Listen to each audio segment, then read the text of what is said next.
Feedback. It's a necessary part of being a writer, but it can be paralyzing. Earlier this month, a writer in my program confessed that she'd solicited feedback and after receiving it, found herself unable to move forward. She said she wouldn't be asking for feedback again. Ugh, I felt so bad for her, and I totally got it. How do you get feedback on your writing without being derailed by it? Today, I want to discuss exactly that. Let's go.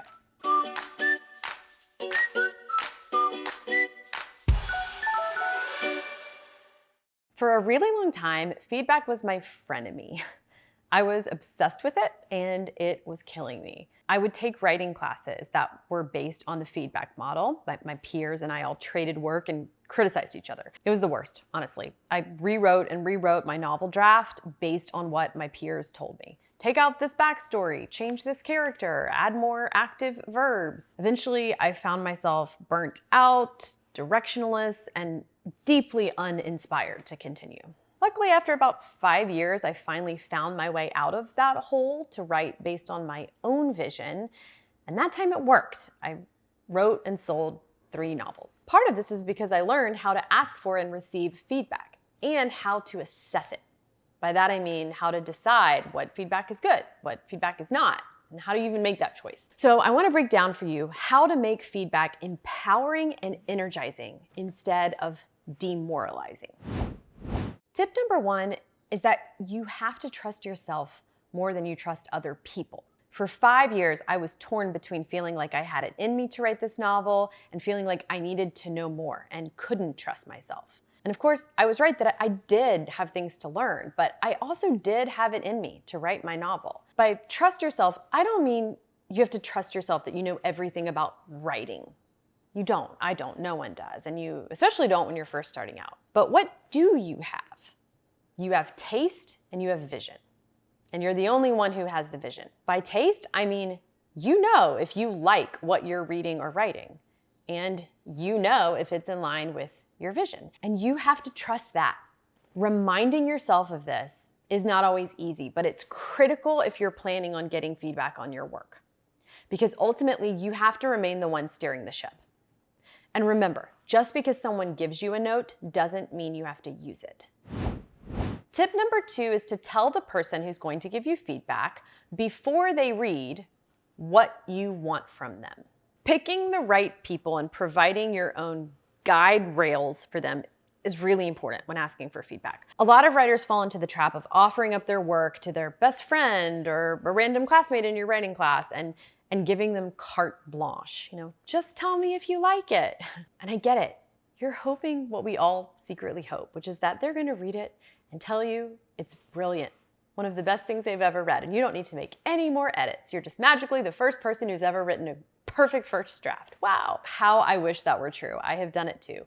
But the carte blanche is so full of optimism, and it doesn't really work. When you don't offer parameters of what you expect from feedback, the person giving you feedback is going to turn into a hammer looking for a nail, searching for criticisms because they think that's what you expect and they want to be happy, and you've just empowered them to do exactly that. It happens every single time, and never once have I gotten energizing or empowering feedback this way. I want you to be an active participant in the feedback process. Give the person who's going to read your work some context, even really basic things like what age group is this book for? How early or late in the drafting process are you in writing it? Are there any particular questions you're wondering about? Like, does this one character feel believable? Or does this one event feel scary or tender? If you give your reader questions to focus on, they're going to give you focused feedback in return, which is going to be the most helpful to you. The more you put in, the more you're going to get out. Okay, tip number 3 is to only share finished drafts with people. Before a draft is finished, you don't even know what it is yet. So don't start subjecting it to your great aunt's whims or your uncle's baseball bat when you haven't even figured out what the story is yet. You don't have anything to compare the feedback to. You don't have anything to measure it against. And without anything to measure it against, you're far, far too vulnerable to just accepting anything anyone recommends. It's like if you bought a new house and had no vision for how you wanted to decorate. And so one friend came inside and said, I'd love for you to hang a chandelier right here. And another one came over and said, how about just a giant taxidermed bear right there in the entryway? And because you had no vision, you just said okay to everything. And you wound up with a steampunk living room full of dead animals. When I work with writers, I actually have them write a first draft completely and then revise once on their own. And then, and only then, get feedback from someone else. Because at that point, you know what's there. You know what the thing is, and you have that understanding to reference as an anchor when you're receiving feedback. So, you're not subject to just anyone's thinking and everyone's idea. Tip number 4 is to ask your readers to ask you specific questions about your work. I really love this one. You want to invite your reader to ask you questions about what they have just read. This helps them avoid giving flat value judgments, like, I liked this, or I didn't like that. And it helps you understand what their reactions really are. They can ask you things like, what does this part mean? Or, I'm confused by this timeline. What order does this happen in? Or, what's motivating this character here? Or, how did you want us to feel about this character? These are really helpful questions to get. It's also really nice to get questions, not answers, because it keeps you empowered as the author. The answers are in your hands still. So again, invite them to just jot down questions for you as they read, and even to mark up the pages where their questions come up. Now, before I share 2 more feedback tips with you, I just want to invite you to apply to my program, The Book Incubator. The link is down below this video. It's just 2 questions. It takes under 5 minutes. And if you're writing a book, you'll definitely want to check it out. Okay, back to the video. My last tip is to shift your mindset around feedback. Because most of us have had at least one negative and even damaging experience around receiving feedback, it's important to shift your mindset about it. Now, this is easier said than done, but it's critical work to do because we both need feedback, but we don't want to let feedback take over. It's a really hard balance to strike. So how do you do it? Well, first, I want you to pay attention to the positive things people say too.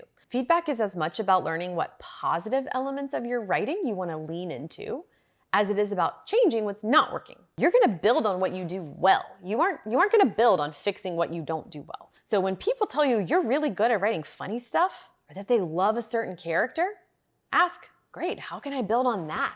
And second, when you have a strong negative reaction to feedback, ask yourself, what is this triggering in me? What am I afraid of? I find journaling to explore your fears and your triggers can really help me get a handle on them. And those are my tips for you for feedback. If you made it this far in the video, I'm guessing you're writing a book, or maybe you want to write a book. And if so, I would love to hear from you. Because when I'm not writing, my mission is to help talented writers write their dream books. I love it. I live for it. If you're curious to know more, I have a free video walking you through my exact process for writing a book. And you can get it by just clicking below and answering 2 questions to apply to my program, The Book Incubator. You can get the video whether you join or not, no pressure to enroll. So just click below, tell me a little bit about you and your book or your book idea. I'm so excited to hear from you.